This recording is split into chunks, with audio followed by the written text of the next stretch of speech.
Hello sir. Sir நாங்கள் இந்த ஆகாஷ் கேஸை பற்றி டாக்குமெண்ட்ரி பண்ணுறோம். உங்களை இன்டர்வியூ பண்ணணும் சார்.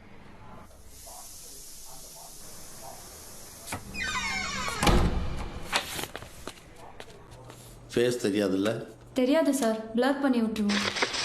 ஃபஸ்ட்டு கேஸ் மொத்தமாக தப்பாக போச்சு. பட் அதுக்கப்புறம் ஃபுல் டீம் மும்மரமாக இறங்கணும். ஒரு இன்ஃபர்மேஷன் விட்டு வைக்கல. 2 நாள் ராத்திரி பகல் யாருக்கும் தூக்கம் இல்லை. தண்ணி விடு. இன்ஸ்பெக்டர் ஒரு பக்கம் விரட்டுறாரு, அந்த எஸ்ஐ அம்மா ஒரு பக்கம் விரட்டுறாங்க. போலீஸ் ஸ்டேஷனே கதி கலங்கி போச்சு அந்த 2 நாள்.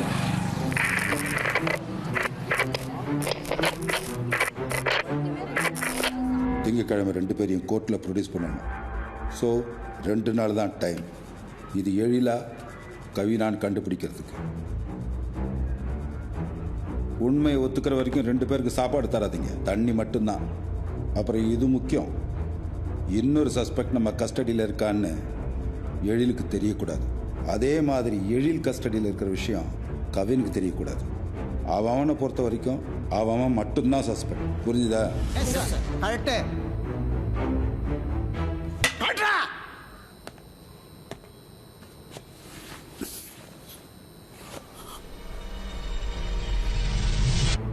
என்ன காயம்?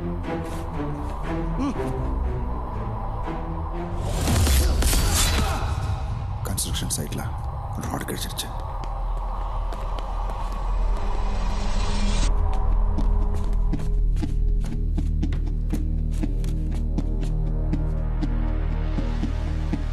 கலட்ரா,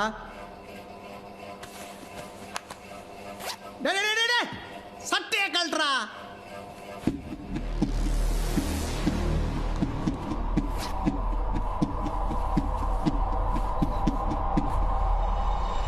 என்னது இது?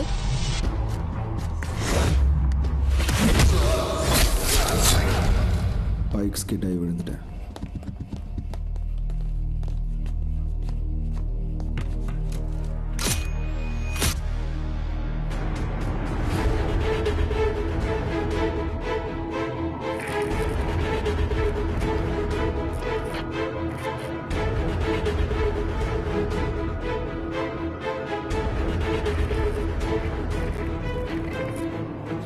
அடிச்சாச்சு மேடம். கரண்ட் சாக்கும் கொடுத்து பார்த்தாச்சு. சொன்னதே திருப்பி சொல்லிக்கிட்டு இருக்கானுங்க.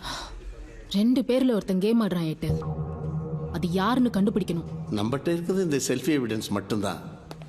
அது இப்போ யூஸ்லெஸ். அடுத்த ஸ்டெப்பு எப்படி எடுத்து வைக்கிறதுன்னு ஒன்றும் புரியலை. ஆகாஷ் ஹிஸ்டரியை தோண்டுவோம், ஆன்சர் அங்கே தான் இருக்கும். ஆகாஷ் எப்படிப்பட்ட ஆளு, அவன் ஃப்ரெண்ட்ஸ், ஹாபிஸ் எல்லா இன்ஃபர்மேஷன் கேதர் பண்ணுவோம். ஆகாஷ் யாருன்னு தெரிஞ்சா அவனை கொலை பண்ணது யாருன்னு தெரியும். பெரும்பாலும் வீட்டிலே தான் சார் இருப்பார், வெளியவே போக மாட்டார். வீடியோ கேம்ஸ் ஆடுவார், கிட்டார் வாசிப்பார், நெட்லேயே உட்காந்துருப்பார் மணிக்கணக்கா. நீங்கள் தான் ஆகாஷோட பெஸ்ட் ஃப்ரெண்டுன்னு சொல்கிறாங்க.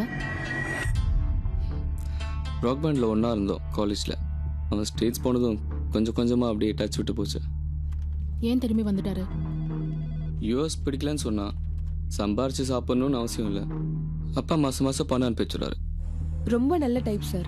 பிப்ரவரி மாதம் என் பையனுக்கு டைஃபாய்டு வந்தப்ப அவர் தான் எல்லா செலவும் பார்த்துக்கிட்டாரு. சம்பளத்தில் கூட பிடிச்சிக்க மாட்டேன்ட்டார் சார். ஃப்ரெண்ட்ஸ் சர்க்கிளே இல்லை மேடம் ஆகாஷ்க்கு. இவன் கூட தான் க்ளோஸ் ஆகிருக்கான், அதுவும் காலேஜ் டைமில். கேர்ள் ஃப்ரெண்ட் ஆகாஷ்க்கு கொஞ்சம் ஆக்வர்ட் தான் அவன் கேர்ள்ஸ் கிட்ட. ஸ்கூல் படிக்கிறப்ப ஒரு பொண்ணை லவ் பண்ணான்னு பேச்சு. அந்த பொண்ணு இவனை கண்டுக்கல போல் இருக்கு. அதில் அவன் கான்ஃபிடென்ஸ் பயங்கரமாக எஃபெக்ட் ஆச்சுன்னு நினைக்கிறேன். கேர்ள்ஸ் மேலே பெருசாக இன்ட்ரெஸ்ட் காட்டினதில்லை. அவனுக்கு மியூசிக், கம்ப்யூட்டர்ஸ் அதான் உலகம். இவனை தெரியுதா? தெரியல சார். இவனை தெரியுமா?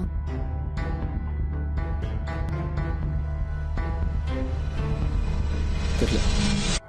2ஆம் தேதி எனக்கு ஃபீவர் மேடம். ஃபுல்லாக படுத்தே தான் இருந்தேன். கவின் தான் டேப்லெட்டு சாப்பாடு வாங்கி கொடுத்தான். 11 மணிக்கு கிளம்பி போயிட்டான் மேடம். பேசிக்கலி 420 மேடம் 2 பேரும். பட் சிட்டிக்குள்ளே ஒன்றும் வச்சுக்கிறது இல்லை. ஃப்ராட் பண்ணுறதெல்லாம் வெளியூரில் தான். கேஸ் எதுனா ஃபைலாக இருக்கா? திருட்டு சரக்கு வாங்கி வைக்கிற சேட்டுங்களை தான் மோஸ்ட்லி டார்கெட் பண்ணியிருக்கானுங்க மேடம். அதனால் யாருமே கேஸ் கொடுக்கல. ரொம்ப நாளாக இழுத்துக்கிட்டு இருந்த இவன் கேஸை அந்த கவின் தான் பாயிண்ட் எடுத்து கொடுத்து அக்கிட்டல் வாங்கியிருக்கான் மேடம். அவனுக்கு எப்படி அவ்வளோ லீகல் மேட்டர்லாம் தெரியும்?